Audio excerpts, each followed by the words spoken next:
You are listening to This is Oklahoma, hosted by Mike Hearn, telling stories of Oklahomans and those that have made it their home. What's up, guys? Welcome back to another episode of This is Oklahoma podcast. Mike Hearn here, your host, back with another episode. Excited to share this episode with you today, but before we do, I've got to thank our sponsors. First of all, the Oklahoma Hall of Fame. They've been a huge part of this podcast for the last few years. So the Oklahoma Hall of Fame have been sharing Oklahoma's story through its people since 1927. For more information on the Oklahoma Hall of Fame, go to www.oklahomahof.com. And for daily updates, go to oklahomahof on Instagram and give them a follow. Our other sponsor today is the Chickasaw Nation. Now, the Chickasaw Nation have sponsored pretty much everything in Oklahoma. They're a huge supporter of Oklahoma, and it's an honor to have their name and their brand supporting this podcast. So a huge shout out to Governor Anatobi for supporting this podcast. It really means a lot. Our third sponsor is Diffie Ford Lincoln down in El Reno. Now, this one makes me so happy because these guys are great friends of mine, play a lot of golf together. I've bought my cars from them. Do most of my oil changes down there, have a cup of coffee, hang out down in El Reno. It's a good spot to go. And not only are they great friends, but they provide a great service. So for over 60 years, third generation family owned Oklahoma business down in El Reno. They're also in Bethany as well. So people in the Bethany area know the Diffies really well. But if you're looking for anything new, used, Ford, Lincoln, or whatever, I'm sure they could find anything you want. Check them out, diffieford.net, and then on Instagram at diffiefordlincoln. This episode is presented by Citizens Bank of Edmond. Citizens Bank of Edmond has been serving Edmond since 1901. They pride themselves on investing in the community and are here for all your personal and business banking needs. For more information, go to mycitizens.bank and follow them on Instagram at citizensedmond, as well as go bank there, because I bank there too. It's been a fantastic personal experience for me. I've had my podcast account there now, my podcast business account there now for 4 years now, I think, and it's been fantastic. So definitely worth your time. They're a great group of people, and they're always there to answer the phone when I forget my password, because I seem to forget it daily. So yeah, go to Citizens Edmond and check them out. It's been awesome. This episode is brought to you by the Dog House OKC. Recently, I have been in need of some doggy daycare for my two pups, and the Dog House have come in clutch. The team over there are incredible. They've taken care of my two golden doodles, and so it's been an honor to partner with them on the podcast and share the love. And the one thing that I do with the sponsors that I have is stuff that I use and recommend, like the Diffies with my car, Hall of Fame. They're awesome. Citizens Bank's where I bank. Chickasaw Nation, huge supporter of Oklahoma. And adding to that is the Dog House. And so if you're in need of doggy daycare in the day or boarding overnight, they do grooming and other cool things too. But I've had a fantastic experience, and it's an honor and a privilege to share this with you too. So go to thedoghouseokc.com and follow them on Instagram at thedoghouseokc. And hopefully our pups will run into each other. What's up, guys? Welcome back to another episode of This is Oklahoma. Mike Hearn here, host, back with another episode down at the Oklahoma Hall of Fame today. It gives me great pleasure to introduce to you our guest, Mr. Jacob DeVecchio, who is the owner of Oklahoma Fungi and founder of the Oklahoma Mushroom Festival. Jacob, thank you so much for taking time out of your extremely busy schedule to come and chat with me today. I really, really appreciate it. Thank you so much for the opportunity to be here. I'm very excited to get the chance to sit down and chat more. We've been back and forth for a couple months now, and it's great to finally get the chance to really talk about what we've both been doing and all the great things going on in Oklahoma. Yeah, definitely. And so obviously, you know, Oklahoma Fungi, like that's your thing, and you got a festival coming up soon. Obviously a lot of mushroom talk, and there's a lot to talk about with mushrooms, and you probably fight a lot of stigma with that stuff too, which is probably one of your biggest hurdles. But before we dive into the mushroom thing, tell me a little bit about you. What's your Oklahoma story? Yeah, so born and raised in Oklahoma City, I'm the oldest of 6 siblings. The majority of our outdoor experiences were playing soccer, playing football, going backpacking, camping, hiking. But we were what we would consider an outdoor family, but we weren't interested in collecting wild plants or mushrooms. And so, in fact, growing up, we didn't cook a lot of mushrooms at home. If mushrooms came on pizza, maybe we'd eat them, but In the world of mushrooms, there's kind of two terms that we use: the mycophobic, the people who are afraid of mushrooms, and then the mycophilic, the people who like mushrooms. And so I wouldn't say that my family was either or. I'd just say that we're kind of indifferent about him. And it wasn't until college that I got really interested in mushrooms. And so in 2017, I was attending a microbiology class at Oklahoma City Community College. And a professor had mentioned kind of during the semester that we'd be learning about a bunch of different kingdoms of organisms. And one of the ones that piqued my interest was kingdom fungi. He said that there's millions of species yet to be discovered. There's some that are worth millions. And that really kind of caught my interest. And I didn't realize this, but there are many companies in Oklahoma, such as J&M Farms, who they're growing 28 million pounds of mushrooms annually. And people don't realize like the demand for mushrooms. And so for me, that, the professor kind of sparked my interest on what is this kingdom fungi and why are we only spending 2 days out of the semester learning about it? But you're saying that it's understudied and important. And so a lot of my classmates just kind of passed over it and went on to do other things. And the mushrooms just kind of stuck with me, and I decided that this was going to be something that I was really interested in as a hobby. I didn't quite know how to turn it into a business, and this was in 2017. And so at the time I was studying science just to get a diversified studies degree, but wasn't sure if I wanted to go into business or science. And so I ended up getting an associate's from OCCC, and from then on I started working at a lab doing analytics and stuff like that for petrochemicals, water analysis, and seed viability. So that was really cool. So I got to learn how to use a lot of scientific equipment, think about things objectively, and really think about the impact of water on seed viability and petrochemicals, kind of the whole cycle, and what is soil health. And so that really got me interested. With Oklahoma and the Dust Bowl, soil health is, what a lot of our big agriculture and what a lot of our farmers are looking for. We're looking to increase our soil biodiversity and overall health. And so I saw a lot of interest in that, and I decided that this was something that not only did it fulfill my passion of learning about science, but it could also pay the bills working for this analytical lab. And it wasn't until 2020 when COVID came around, and like a lot of businesses, that one unfortunately closed down. Mm-hmm. And I decided to start Oklahoma Fungi. And so when I started Oklahoma Fungi, I actually didn't know how to grow the mushrooms that I knew that I wanted to. And so, but what I had spent a lot of time was learning and understanding the life cycle of these organisms. And so for me, I really enjoyed learning the aspect of it, but then not having the jobs to support the hobby, now the hobby becoming the job, that kind of put more pressure on me to start growing. And so from learning to grow my lion's mane, my reishi mushrooms, my turkey tail, oyster mushrooms, coral tooth fungus, and just a lot, as many different varieties as I could find. After selling those at farmers markets and keeping those to make my own products, I eventually decided in 2023 that I needed to move on to education. And so the cultivation aspect was really great, but what it did is kind of kept me at home cultivating. Mushrooms, for the majority of their life cycle, don't need any pampering. They just need the right nutrients and the right environment.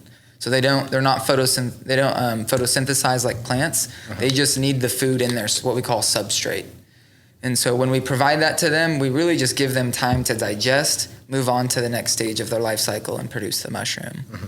But it's at that last stage where we need to be there. And mushrooms, being mushrooms, really, they like to grow at all different times. And so as a farmer, as a mushroom farmer specifically, you always have to be there checking on your crops. And so I tour all over the country, and if anyone's interested in checking out my Patreon or YouTube channel or my Instagram or Facebook, I post videos all the time touring different mushroom farms, all across the country. Some of them organic, GAP certified, some of them just in a shed at a local hobbyist who's interested in showing me what they're doing.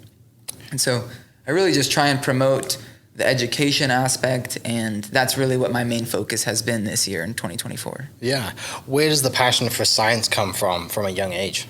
I would say the earliest memory I have is my mom purchasing an ant farm kit for me, and just being so amazed at the work that they were doing, and thinking how interesting it was to see them in action. And I think that the microscopic world is a lot more interesting than people kind of think it is. And so when you get a microscope out, it may seem a little bit daunting, like to have to learn how to dial it in and see the things in focus. But there's a whole other world to explore in when you look through a microscope, just kind of like when you look through a telescope. And so I think there's so much more to explore here on planet Earth, and specifically Kingdom Fungi. We only know about 7% to 8% of the known species across the world. And so there's plenty of chance for scientists, citizen scientists, and researchers to not only find new and unique varieties, but also to potentially have one named after them. And so, I've been very fortunate in being able to find some in Oklahoma, not that are unique species, but are in a sense rare, and being able to collect those spores and spread them throughout the state so people can start to recultivate these mushrooms. Yeah. Endless exploration, right? Endless, yes. Right? It's like the ocean. It's like, a lot of us grew up wanting to be a marine biologist. I know I did. And I think that in the soil, there's a lot more to be learned, specifically with truffles. In Oklahoma, we have pecan truffles. I've seen pictures of them, but most of the farmers, by the time I ask them to dry them out and mail them to me for DNA sequencing or what their address is, it's 2 or 3 days later, and the truffles have then started to degrade. And so if you're listening and you know someone who has pecan truffles, who's seen them in their pecan grove, please let me know, because this is an understudied variety in Oklahoma that potentially chefs could be interested in. Yeah. That's the other thing too, right? You don't just go to the maybe the health benefits of it, but also like the taste, the cooking side of it. There's so many facets to mushrooms. Yeah, absolutely. I have friends on the West Coast. Their entire livelihood comes from wild mushroom and plant foraging. Wow. And so throughout the year, they're traveling up and down the coast, selecting different plants, different berries, different herbs, different mushrooms, collecting them, processing them into maybe soup stocks, or maybe it's mushroom powders or mushroom salts or mushroom tinctures, etc.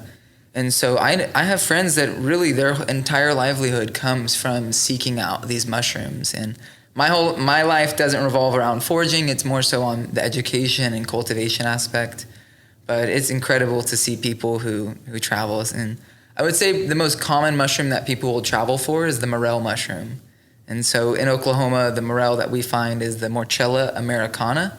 It's a very beautiful blonde morel mushroom, and I've been very fortunate to be able to find a lot this past year. It was a really great season. And so for this mushroom specifically, it can go anywhere from $25 to $40 here in Oklahoma. And so on the West Coast, I know people that are going foraging in Oregon, coming back to places in California and reselling these same mushrooms at $85 a pound. Wow. And so they're location dependent, like most consumer goods are. But what's really cool about them is that in Oklahoma, as you travel north, so the season starts in Texas. So in Oklahoma, we can drive down to Texas, forage some mushrooms. 2 weeks later, they'll start growing in Oklahoma. Mm-hmm. And then when we forage here in Oklahoma, 2 weeks later, they're in Kansas. And so it's not that particular time period. It takes a bit longer. Yeah. But in a sense, you can follow the mushrooms and chase them all the way up to north to Minnesota and to Michigan. And that's just based on the heat? Just based on the soil temperatures rising slowly. And, believe it or not, there's mushrooms that are as large as, I've seen morel mushrooms as large as this water bottle. Wow. And so it doesn't always take 40 mushrooms to make a pound. Sometimes you can just find one mushroom that equals a pound, and that $40. Now in Chicago, I know people that are doing them for around 75. And so in these larger metropolitan cities, I'm sure in New York they go for maybe even higher. But it's really cool because in Oklahoma we have the opportunity to go out and either make some money or collect these mushrooms and eat them and enjoy them with our family. Yeah. How do you explain what you do to your parents? This was an interesting topic that was brought up on a panel that I was in Santa Cruz, and it was kind of like, how does your family feel about you having a mushroom company? And so for my family, their biggest concern always was the progression of my learning. And so my parents always want me to be, in a sense, moving forward. I mean, I have it tattooed right here on my hand, on my forearm, and so my parents always want me to be learning, always to be doing something. And so when they saw that I was passionate about mushrooms, of course, mushrooms have this stigma, like we mentioned in the very beginning. Yeah. And so it definitely took some time to show them, and really my parents were easier to convince when they saw that I was confident enough to set up at a farmer's market booth, because who in their right mind sells magic mushrooms at a farmer's market booth? No one. And so by selling these lion's mane mushrooms and oyster mushrooms, I gained reputability like from my parents, and they realized like, okay, if he's really spending all his time researching how to grow mushrooms, we'll see which kind of mushrooms he's growing. And so ultimately, lion's mane, oysters, reishi, turkey tail, and a couple other varieties ended up being the staples that I would take to the farmer's market. Yeah. Now, when I was there, it was actually a lot harder to break the stigma with the customers. Every third customer would come up and say, hey, are those magic mushrooms? Can I buy them? And so unfortunately in Oklahoma, the lack of education around all mushrooms, and not just Oklahoma, but the greater US, is led to really three categories of mushrooms: the poisonous, the psychedelic, and the button mushrooms, right? Most people don't know any more mushrooms aside from the buttons. And so that's the mushroom that J&M Farms grow. And they're growing 28 million pounds a year. So most people are familiar with the little blue bin that they sell at the markets. And so you can find them all up and down the Great Plains. And so unfortunately, at the market, I was dealing with a little bit of stigma, having to talk with people. The goal of me being here is to educate you and to help break that negative stigma. And so by finding success and being able to build these connections with the farmer's market director first was important. And that gave me greater confidence that I knew that I could be there, that even if someone came up and said, are those magic mushrooms? And I said no, and they went to go report that I was, the farmer's market, they already know what I'm doing. And so ultimately it took a lot of patience, took a lot of education. And through that, I've been very grateful to have a customer base that trusts me and that continually comes to my education classes or to the Mushroom Festival to learn. Why did you decide to go the education route versus, you're building these connections, you see examples of I can make this a business, and whether that's chasing, kind of the morels or wherever it is that you want to go to forage mushrooms instead of doing, because education is not easy, right? But education is not easy when there is a stigma around such a product too, right? And then when you mention psychedelics and go down that kind of wormhole, people just turn their brains off, right? Yes. Especially in the Midwest. Probably they're a little more open to it in California versus here, right? And so, interested to hear, like, where does the education kind of fire come from inside you? And do you have people in your life that are educators as well that you may have seen that growing up? Yeah, so both of my parents are, they both run the same business. And so mom and dad grew up, and I grew up in a family of mom and dad being entrepreneurs. And so what I really loved about that, and sometimes it was annoying having to manage all my siblings. Like I said, I'm the oldest of 6, and if they're listening, it's okay. But ultimately, having to be at work with mom and dad, and whether it was in the car or in the office, I got to spend a lot more time with my family. And so, in college, when I was taking these business classes and these finance classes, I was always interested in, I really liked the entrepreneurial side, and but I also really liked the science. And so, at the time, in 2020, when I lost my job, like when a lot of people did during COVID, the company that I applied for, I was looking to work for a mushroom company. I had applied to work for a mushroom company out of state because I couldn't find any in-state outside of J&M Farms. And so button mushrooms weren't my passion, and more so lion's mane, medicinal mushrooms, functional mushrooms. And that's really my goal and to bring, because Oklahoma has an incredible array of medicinal, non-psychoactive mushrooms that a lot of our tribal nations are using, that a lot of our tribal nations hold sacred, and that are also very good for us and also for our pets. And so I really, education is difficult, but what really got me into it was having to travel outside of Oklahoma to learn. And so there wasn't any educators, there was no mushroom festival, there was no free mushroom classes, and so majority of the education at the time was all online. And so I've spent now well over $10,000 since then, traveling, learning, attending conferences. And that was all before I became speaker. And so now I'm very grateful because with my persistence has come a great reputation for presentations, especially on the West Coast. And I've been very thankful to be able to travel and be an educator. Not many people from Oklahoma get the opportunity to travel and especially educate about mushrooms. And so I've always tried to portray myself as very family friendly, very open educator, and available to the public. And by hosting those free education classes in 2023, I did 3 free education classes a month. And so I was always interacting with the community, doing community outreach, and really interacting with people and seeing, what are the stigmas and how can I better approach ways to break them down and help people grow the mushrooms they want to at home without worry that they're going to turn into something that they can't. Yeah. When you go to these, actually, let's start with that. Where do you teach your classes? So this weekend I'll be teaching a class at Organics OKC Garden Supply. That's over near 23rd and Northwest 23rd Street and Penn Avenue.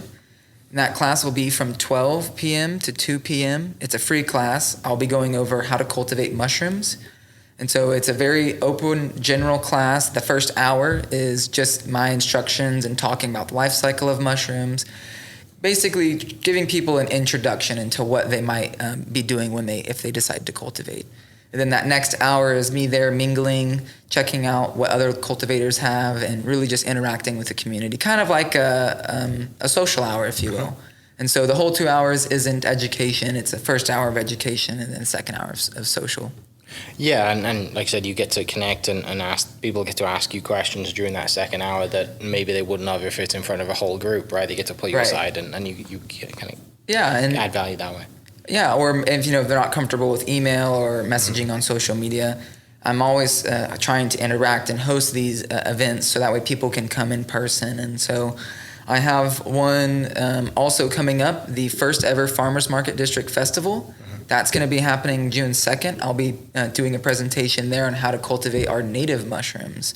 So for all the gardeners out there who are listening, if you're already spending time on your hands and knees out in the beds, you can grow delicious mushrooms right on the same mulch that you're cultivating your plants in. And so really my goal as an educator, not just on cultivating mushroom, but how to cultivate better nutrient-dense food. And so what we're looking for is how to use less water and how to make more nutrients available to our plants, and ultimately will come to our mushrooms. When you go, like you said, you put in the time and then you go into all these conferences, and now you're going back as a speaker, do you speak about sort of the same thing every now? Like, how does that work as well? Yeah, so typically it all depends on the requirements of the event. And so for the event that I'll be doing in Texas, the second annual Texas Mushroom Conference, my first presentation will be about cultivating mushrooms from the wild, and I call it From the Field to the Lab. So it's how to collect a mushroom that you find growing out on your tree, on a tree stump or in the grass, how to take that and be able to recultivate it indoors. And so a lot of mushrooms like lion's mane, oysters, reishi, they grow very prevalent here in Oklahoma on our oak and on our hardwood species. So you can collect those mushrooms, and instead of only being able to enjoy them like 1 or 2 times of the year, you can collect their genetics and be able to regrow them indoors throughout the year. And so that'll be my first presentation. Then my second presentation will be called Mycomaterials. So it's actually how to use mushrooms as a replacement to styrofoam. So cultivating just what we call the vegetative state of the fungus, the mycelium. And so that mycelium is a great material that we can use to create custom fabricated molds and forms. And the computer company Dell is actually already using some of these mycelium composites to hold their servers and computers when they ship them out instead of styrofoam. And so mycomaterials are a big passion of mine, teaching people how to use mushrooms for alternatives, whether it's for food, for people who are interested in vegan lifestyle, how to use mushrooms in many great recipes instead of meat. And so I'm interested, my greatest interest in mushrooms is how to get more people interested. Right. And I think that there's so much to explore that even if I dedicated my life to exploring one thing, that's not enough. We need more people interested. And so I found myself in this balance of wanting to cultivate, but not being able to stay at home because Oklahoma is not known for mushrooms. And so the state that is known for mushrooms in the U.S. is Pennsylvania. And so every year I go out to Pennsylvania for their mushroom events. And I've also recently started going to California, and also this year be going to Denver. And so I'm really trying to not only get out more, but go there, learn what they have, and bring it back, and be able to host a lot of that information at our own mushroom festival. Yeah, it's that's the tough part of what you do, right? It's like, what kind of element or what side do I dive into? Because there is so much to do. Because if you tried to do it all, you wouldn't sleep, and you wouldn't enjoy it either. But yeah, it's just trying to figure out, like I said, and having your own festival. It's obviously there's a key need for that. Traveling. A lot of, not only is there a key need for a mushroom festival, but we need more mushroom information, like a mushroom guide. So our state doesn't have an official mushroom guide, and none of the universities have ever produced an official list of our native mushrooms and their edibility. And so right now, the Oklahoma Poison Control doesn't have a list of our edible and toxic mushrooms on their website. It's kind of an issue. In fact, they actually have mushrooms listed under the plants section. And Kingdom Fungi and Kingdom Plantae are, two different things. And so what we're trying to do before the festival is produce, and I already have the rough draft, so I have 187 mushrooms that I need to reduce down to about 63. And so that 63 will be what is in the first edition of the first ever Oklahoma Mushroom Guide. We hope to have that published and available for pre-order and pickup at the second annual Oklahoma Mushroom Festival in October. Yeah, and that is like to collect, to eat, or is that, all things? To dive into the mushroom guide, the benefit of it is that it's going to be waterproof, foldable, and it can fit in your back pocket or your front pocket. And so it's something that you can take out on the trail with your kids, with your dog, and if you drop it, it's not going to tear. It's going to be laminated, and so that way you can rinse it off underwater, you'll be able to fold it back up and take it back out on the next trail. It'll have roughly 65 of the most important fungi, native mushrooms that we can find. And so I'll really classify them into 4 different categories. We'll have the poisonous mushrooms, the ones you want to stay away from, the ones you want to make sure that aren't growing in your front yard in case you have kids or dog or cat, whichever type of animal you may have. And so the poisonous ones is one category that I'm going to include every species. Now, there is another category that most guides will consider poisonous, but really they're not poisonous, they're psychoactive. And so the psychoactive mushrooms will also have their own category. And so that is to help to break the stigma that psychoactive mushrooms are not deadly poisonous. And so there's going to be 4 different categories. There's going to be the poisonous, the psychoactive, and then we get into the edible. And so really the importance of the guide is to show people that there's a lot of different varieties, and the edible ones are the one that you want to go for. And so in the edible, they'll actually have 2 different icons. One is going to be a choice edible, and one is going to be just edible. And so what I mean by that is there's some people who are interested in eating things just because they can eat them without getting indigestion. Personally, I like to take things through like a culinary lens, and if it's not delicious, if it doesn't have medicinal value, I typically won't eat it, even if it's edible. Yeah. And so in the guide, I'm going to break that down for people, because even though it's edible, it might not mean that it's delicious or that it has benefits that you may want. And so now that last category, so we have the poisonous, the psychoactive, the edible, and the non-edible. And so the non-edible is going to be species that we're not quite sure what this mushroom does. Is it delicious? Is it psychoactive? Is it poisonous? I'm not going to be the one to find out, and not a lot of people are going to sign up to, and if you do, I'm not going to recommend it. And so ultimately, scientists and a lot of university graduates, what they do is they take these mushrooms and then they analyze all the different spectrum of compounds within them. And then they go through each compound to figure out if it's poisonous or psychoactive or not. And that takes a long time, also takes a lot of money, and a graduate student or professor with the interest and time to research that. And so in Oklahoma, that's never been available. That's why we don't have a guide. And so ultimately, by writing this first guide, I can hopefully educate our community on the mushrooms that they want to stay away from, and the community that wants to go out and learn how to forage these edible mushrooms, like people who are already outdoors hunting or maybe already outdoors backpacking. There's mushrooms out there that you can eat that are delicious. You just have to prep them in the right way. And all mushrooms, are edible, some only once, and so that's, you got to be careful on identification. If you're not 110% sure, when in doubt, throw it out. And so it's not worth your life. It's not worth your family's well-being. And so typically, if you don't have access to a guide, if you don't have access to an expert that you can send photos of, you can always send photos to me, oklahomafungi@gmail.com, or you can go to the website and do the submission through there. I'm helping people daily with mushroom identification. Yeah. They'll send me pictures of them. I'll send out what I can. And kind of on that topic, I do want to mention that all of the apps that are AI technology that are helping you to identify mushrooms. I'll tell one story about an unfortunate. Nothing happened, but this woman was very close to eating a poisonous mushroom because Google had classified it as a magic mushroom. And so there are a lot of people that are interested in magic mushrooms and that have gone out into the cow fields and gone out and eaten the wrong mushroom, and they've been sent to the hospital.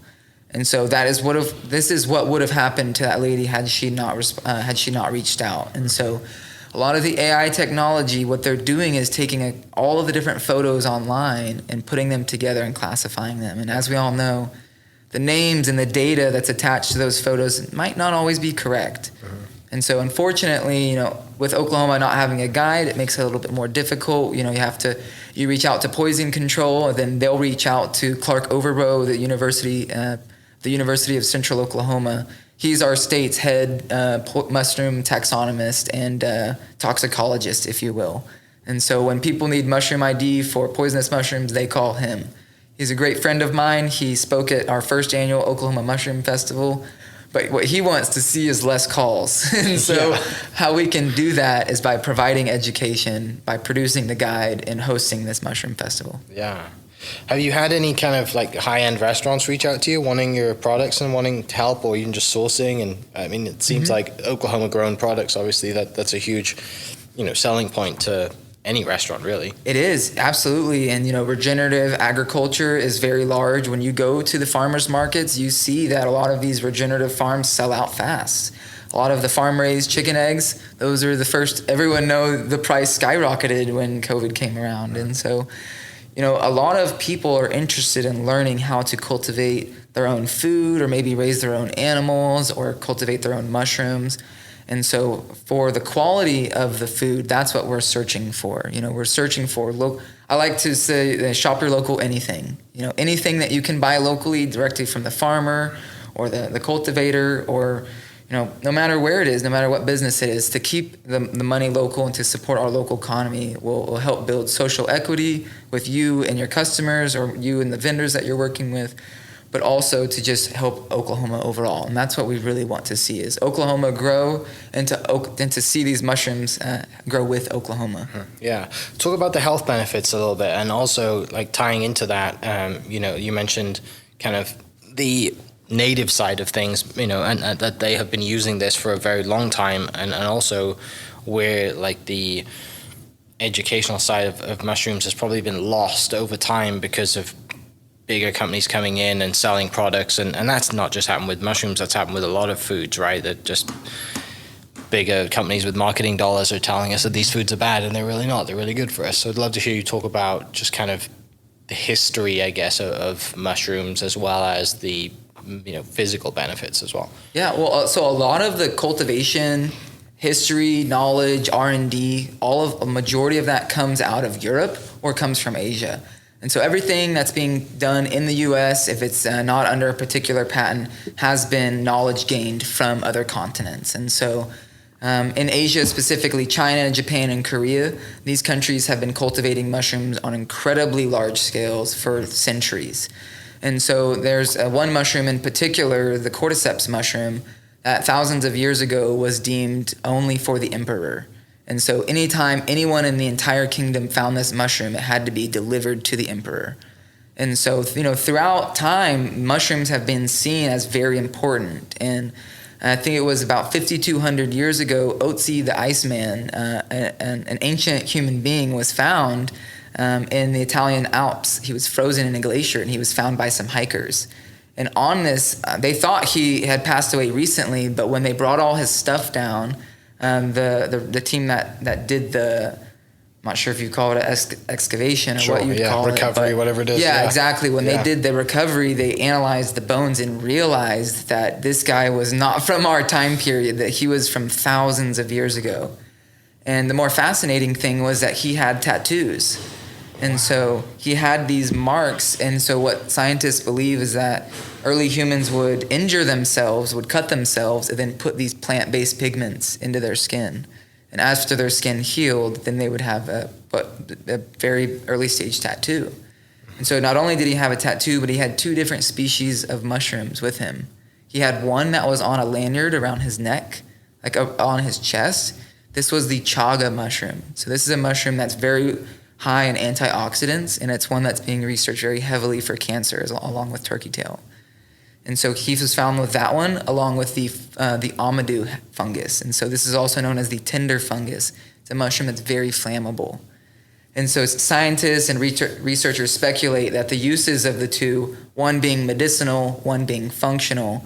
And so this is just one example in Europe, but this in particular wasn't for cultivation. And Asia is really where we see a lot of our knowledge come from on the large-scale cultivation.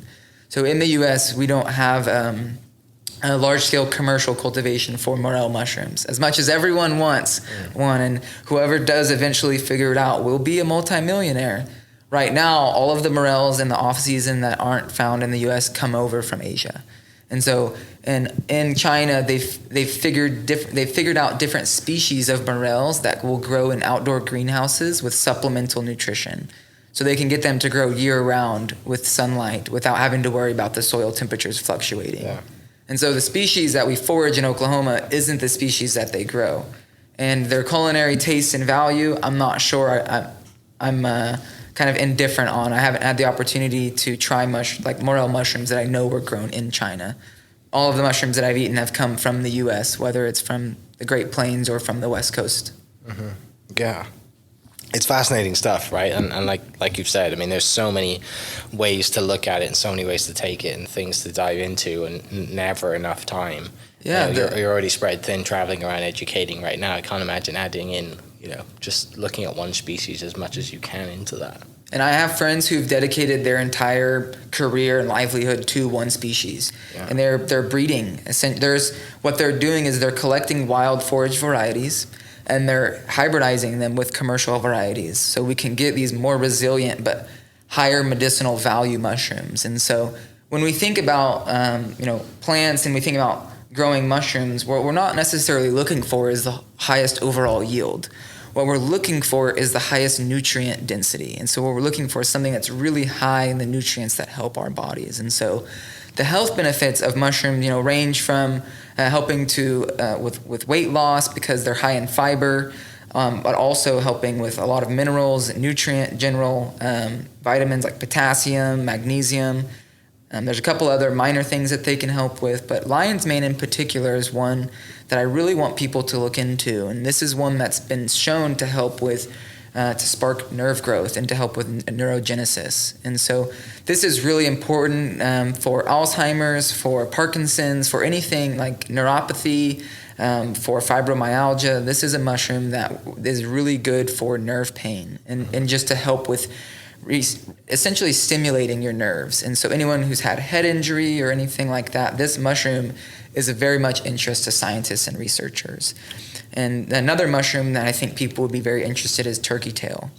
This is a mushroom that you can find almost all throughout the year, but it does have a look-alike. Now, the look-alike is not poisonous, but it will cause irritability and indigestion. And so the turkey tail is the Trametes versicolor, and then there's another, what we call false turkey tail.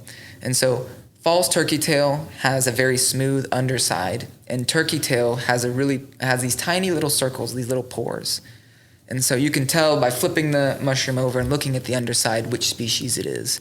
And if you have trouble, like I said, you can always send me pictures or submit them to the website. But the goal is that what we can do is get these outdoor varieties that are higher in medicinal compounds, they're more resilient, and be able to collect those and consume those. Uh-huh. And so, not everyone wants to get outdoors and forage, and that's okay. But what we want is to provide the opportunity for those that are interested. And also for those that aren't interested in getting outdoors, We have products like I have a line of tinctures, I have a line of gummies, I have a line soon coming of chocolates. So all of these infused with the benefits of the mushroom without the taste of mushrooms. And so what we're doing is extracting the essential oils, if you will, of the mushroom, the essence of the mushrooms, and putting them into alcohol-based tinctures or gummies if you're not interested in the alcohol-based tinctures, or the chocolates if you're not interested in gummies. And so we're trying to provide a nice array of ways for people to take that first step into the world of mushrooms and break the stigma of, oh, they taste bad, or, oh, is this going to kill me, or all of those negative stigmas that we typically hear about. Yeah. Take me through just kind of a typical day or week of like how you put mushrooms in your life, in your diet, and kind of how that looks as well, just to kind of educate people on that side. So when I wake up, one of the first things that I'll do is whether I drink a smoothie or just a protein shake, I'll put some of our tincture into it. And so the tincture really is a concentrated extract of the mushroom. And so now the benefits of a lot of mushrooms are in the tiny compounds that are within them. And so, yes, they're high in fiber and all these other minerals, but majority of the research that's being done for the neurogenesis, for the nerve benefits, is on the extract of the mushroom. And so you would have to eat a lot of this mushroom fresh or cooked to be able to get those beneficial compounds. And also when you cook, you also sometimes cook off the beneficial compounds by going too high of temperatures. Now, mushrooms themselves really have a hard time burning unless you put them like on a flame grill. But for the most part, these compounds are really volatile and they will evaporate and they will get cooked out. And so by extracting them and keeping them in ethanol or in alcohol, the majority of the compounds are maintained, and we can make a tincture that's 50-50. So it's half water and half alcohol. And so this is very, very beneficial for the concentrated extract. And so there are other options, like we have capsules, which I didn't mention before. So we just take the mushroom, we blend up the mushroom, and we put that in a capsule. But the capsules aren't going to be the same equivalent of potency. You need more capsules to get that tincture dose. And so what we're trying to do is provide an option for, maybe if someone is interested in consuming alcohol-based tinctures, whether it's sobriety or they have indigestion with alcohol, maybe they can't take it due to kidneys or something. And majority of the gummies or the chocolates are all very low sugar. They're all vegan, non-GMO, and what we're really trying to do is provide options, but also provide the education. And so we don't just want people to consume the chocolate and think that the chocolate is going to be the same benefit as consuming the tincture. There's different levels, different potencies, and it's through that education that we really can start to educate a customer. And so from my morning, I'll wake up, I'll take a tincture. Typically for breakfast, I'll eat fruit or like I like to eat cream cheese and jam on a biscuit. And so that's really good. For people who don't like to take a little bit of the alcohol-based tincture like sublingually is the best. You're going to get the most benefits from that. But you can also mix it in with your protein shake or mix it in with your things. I found that mixing it with like a pineapple, mango, or orange juice helps to kind of cut the alcohol flavor, and that was really good. And so on our label, we put mix with your favorite alcohol, tea, coffee, or water beverage. And so after the tincture, that typically, I don't eat mushrooms every day, I'll be honest, but I do consume them as a dietary supplement, and I think of them very much as my men's daily health vitamin. Along with taking my men's daily health vitamin, I also take, whether it's my tinctures or at lunch, maybe I'll eat a couple pieces of my chocolate that's like a 65% cacao, so it's a dark chocolate. The other mix, we try and keep as few ingredients as possible, keep them as healthy as possible, low sugar, low carb.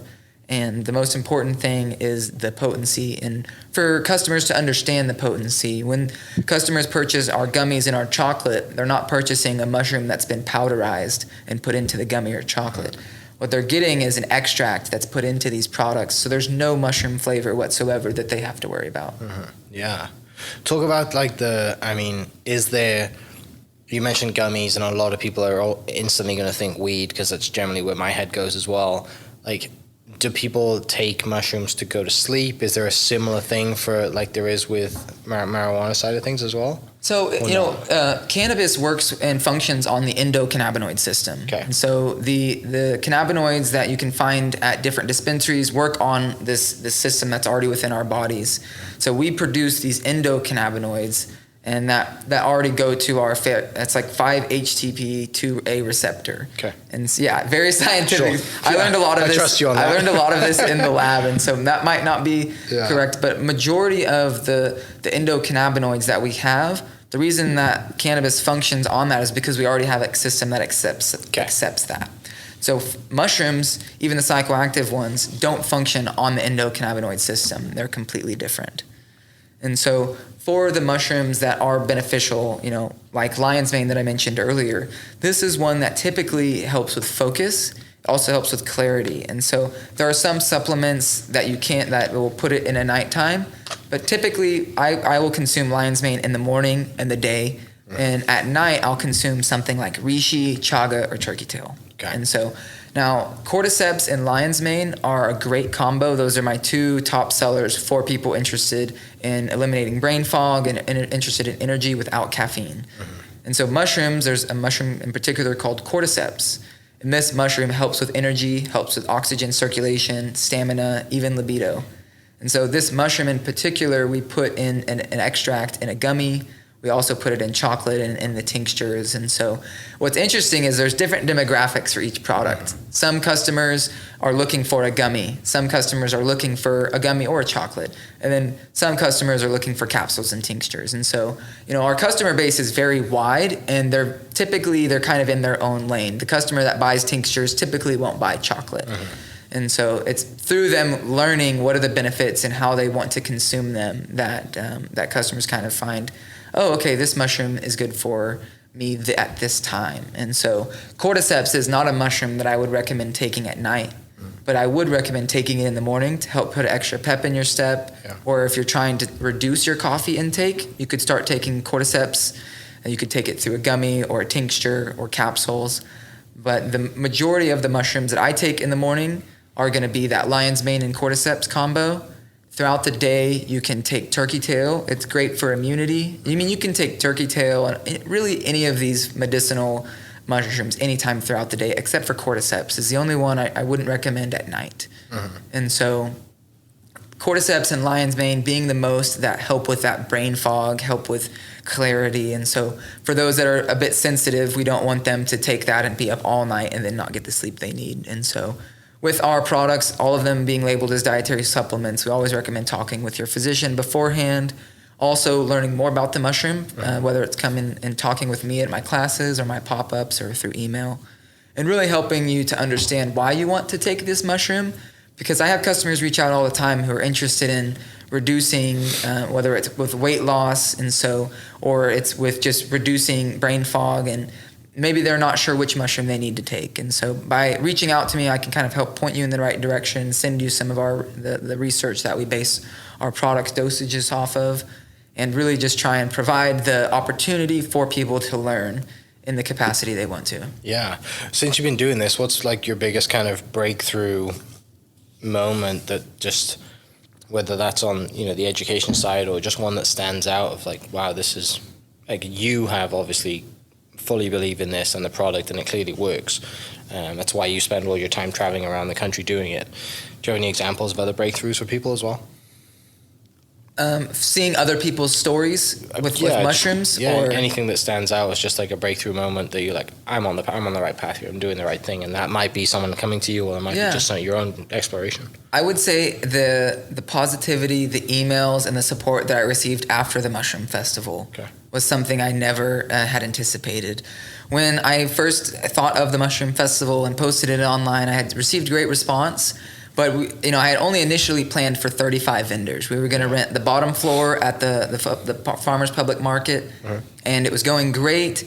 The ticket sales were really slow, I'll be honest with you. They were very slow until September came, and so that's a month before the event. So my family knew I was very stressed, and my friends knew that I was stressed. I was posting as much as I could, we were on billboards, we were on ads, we were partnering with restaurants, and really trying to do the work.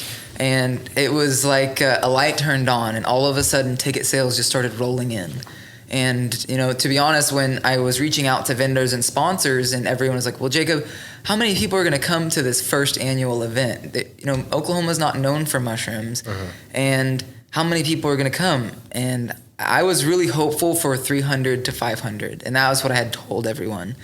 And so when I finally hit the 300 tickets sold, I jumped up and down. I was so grateful and so happy that I had hit at least the minimum that I had told. And that was a big relief. And so after that, posting online that we had sold 300 tickets, and then the 2 weeks after that, it jumped to 750.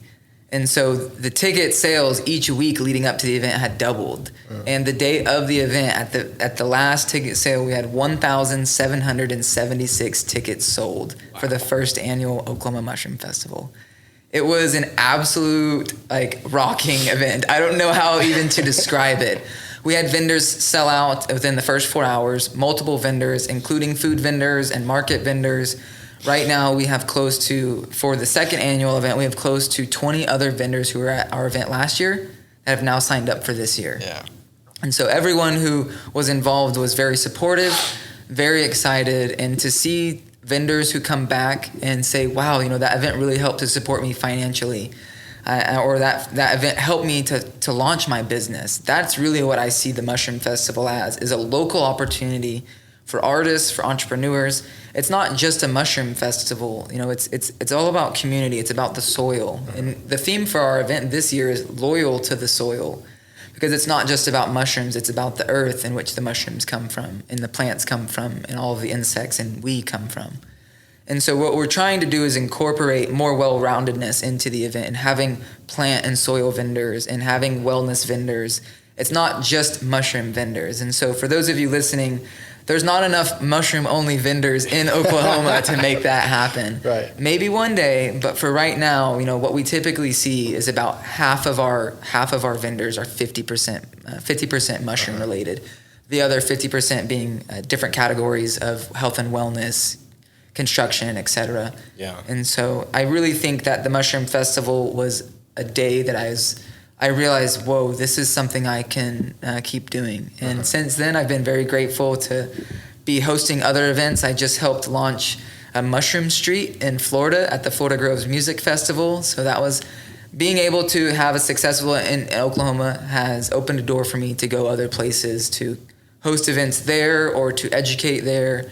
And I'm very excited for this year because we have some amazing speakers coming.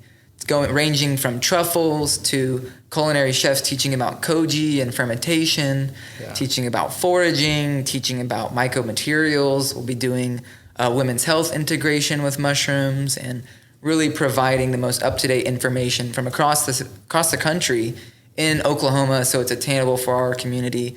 And tickets start at $15. It's a family-friendly event, as it was last year. Kids under 13 are free. And it's an amazing time. We have 2 education stages, 1 workshop stage, 1 immersive experience room, which is built like a forest. So it gives people the sense of going out in a magical forest and foraging. We have live music in the immersive experience, as well as a kids station set up with balloons and coloring sheets, and everything's mushroom themed, of course. Yeah, that's awesome. Where do you see it going? Where do you see this what's the 30,000 foot view of what you want to do when you look back in 30, 40 years and be like, yeah, you're already making an impact. If someone were to say to you now, you're done, you're never going to do this again, you've already made an impact. And so, which is great. But what's if you look back in 30, 40 years, is there one thing that stands out that you want to accomplish? Yeah, I would say the mushroom guide. I think that is really my focus as a legacy of what I want to leave for Oklahoma, is to be that driving focus for us to have a guide. And not, of course, this one at 63 mushrooms is great, but it's not all of them. And so there's still a lot of really unique species out there that I don't have all the time to find. But what I hope to do is encourage people and be able to come out with new additions as I get older, as we find new mushrooms and new species. And really, the Mushroom Festival and the guide, those two things being my big gifts to our community. And hoping to see the Mushroom Festival grow into a nonprofit that could turn into a biannual, a yearly event. And not just, about mushrooms. It can be about soil and plants and really grow into something, no pun intended, but much more than mushrooms. And, we have Vegan Fest and Veggie Fest and Farmers Market Fest, and so why not Mushroom Festival? And so that's been my big goal, is to help reduce stigma, and I think that through having these mushroom events and through having the Mushroom Guide, our community will slowly start to break down those negative stigmas. And I would say one of my greatest accomplishments is working with the Girl Scouts, teaching young women ages 7 through 12 how to grow their own mushrooms, how to grow pink mushrooms in particular. And that was just so amazing and fulfilling for me, because not only did they get to accomplish and get a badge, but they also got to learn how to grow their own food. And when mom and dad show them how to harvest, they get to learn how to cook their own mushrooms. And so I really love the empowerment. I love empowering young adults, young women, young children, young men, everyone, how to live better, how to grow better. And I think that mushrooms are a great example with their symbiotic relationships and how they work with plants and insects, and that mutualism that they bring to the table. I really try and implement in my education and the way I interact with the community. Yeah. Mate, it's awesome. I love it, and I love the passion you have for it. It's clear that it comes through in the way you speak about it, but also you're not just passionate about mushrooms, you're clearly well educated about it, and you love to learn continually, which is a huge resource to everyone, following you and reaching out. To that point, where do people find you? What's the website? What's your Instagram? And you mentioned YouTube as well and stuff like that, so where can they find you? OklahomaFungi.com. On Facebook, it's Oklahoma Fungi, Oklahoma Fungi instead. And so on Instagram, Oklahoma Fungi, same thing. YouTube is official Oklahoma Fungi. And so that is mainly because YouTube still has these stigmas towards mushrooms. And so I had 140 videos on my channel that I've had for 3 years. And on February 8th of this year, I woke up to everything being taken down. You're kidding. And unfortunately, I lost a lot of videos, a lot of my early education classes with people that I'd met. Honestly, when I was teaching about things and saying it all wrong, all of the names I was pronouncing wrong and all of this and that, but I was still up there, still educating at my best. And I really liked it because it was like a personal diary, in a sense, a personal video log journal. But, unfortunately, YouTube has since taken that channel down, so I've relaunched as official Oklahoma Fungi. Okay. I also have Patreon, if you're familiar with Patreon. So I actually have paid tiers where people can interact with me. I can help them start growing mushrooms at home, or I can educate them on the benefits of medicinal mushrooms or how to forage mushrooms, how to start a commercial grow. And so Patreon's a great way to get educated and also get direct communication with me. I'd say I've already talked about Facebook, Instagram, Patreon, and YouTube. Of course, the website being OklahomaFungi.com, and then for the festival, it is okmushfest.com or OklahomaMushroomFestival.com. Okay. And if you have any questions, Instagram is a great way. Facebook is a great way to reach out to me. And then email oklahomafungi@gmail.com being the last alternative. Yeah. Well, Jacob, mate, thanks for your time. I know you're extremely busy. Safe travels on the road. I know you're about to head out here sometime soon. Well, whenever people are listening to this, you will likely be on the road. So safe travels. And for people listening, the second annual Mush Fest is going to be in October. And so it's going to be at the fairgrounds, which is a little bit of an upgrade from the farmers market. So that's really cool. But yeah, everything Jacob mentioned, I'll post down in the description. You can click on the links, go follow him on Instagram. Great following on Instagram, and a lot of education comes from that way. And it's an easy way to consume when you're laying in bed at night, doom scrolling when you should be going to sleep. But yeah, Jacob, thank you so much for coming in. And for people listening, we'll catch you next episode. Cheers. Much love. See ya.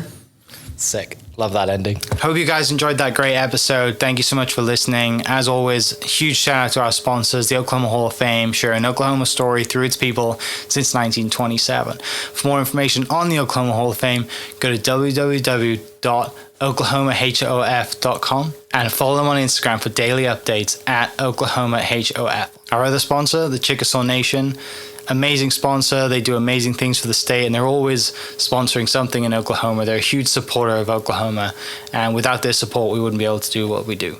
And our third sponsor is Diffie Ford Lincoln down in El Reno. Now, this one makes me so happy because these guys are great friends of mine, play a lot of golf together. I've bought my cars from them, do most of my oil changes down there, have a cup of coffee, hang out down in El Reno. It's a good spot to go. And not only are they great friends, but they provide a great service. So for over 60 years, third generation family owned Oklahoma business down in El Reno. They're also in Bethany as well. So people in the Bethany area know the Diffies really well. But if you're looking for anything new, used, Ford, Lincoln, or whatever, I'm sure they could find anything you want. Check them out, diffieford.net, and then on Instagram at diffiefordlincoln. This episode is presented by Citizens Bank of Edmond. Citizens Bank of Edmond has been serving Edmond since 1901. They pride themselves on investing in the community and are here for all your personal and business banking needs. For more information, go to mycitizens.bank and follow them on Instagram at citizensedmond, as well as go bank there because I bank there too. It's been a fantastic personal experience for me. I've had my podcast account there now, my podcast business account there now for 4 years now, I think, and it's been fantastic. So definitely worth your time. They're a great group of people, and they're always there to answer the phone when I forget my password because I seem to forget it daily. So yeah, go to Citizens Edmond and check them out. It's been awesome. This episode is brought to you by the Dog House OKC. Recently, I have been in need of some doggy daycare for my 2 pups, and the Dog House have come in clutch. The team over there are incredible.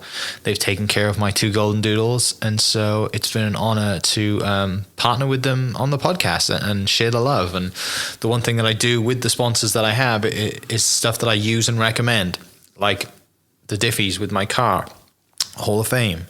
They're awesome. Citizens Bank's where I bank. Chickasaw Nation, huge supporter of Oklahoma. And adding to that is the Dog House. And so if you're in need of doggy daycare in the day or boarding overnight, they do grooming and other cool things too. But I've had a fantastic experience, and it's an honor and a privilege to share this with you too. So go to thedogHouseOKC.com and follow them on Instagram at thedogHouseOKC. And hopefully our pups will run into each other. Thank you for listening. We are inspired by those around us and hope that you are too. Make sure you subscribe to this podcast on your favorite podcast platform and leave us a review so we can keep telling your stories. For more great Oklahoma content, follow This Is Oklahoma on Facebook and Instagram.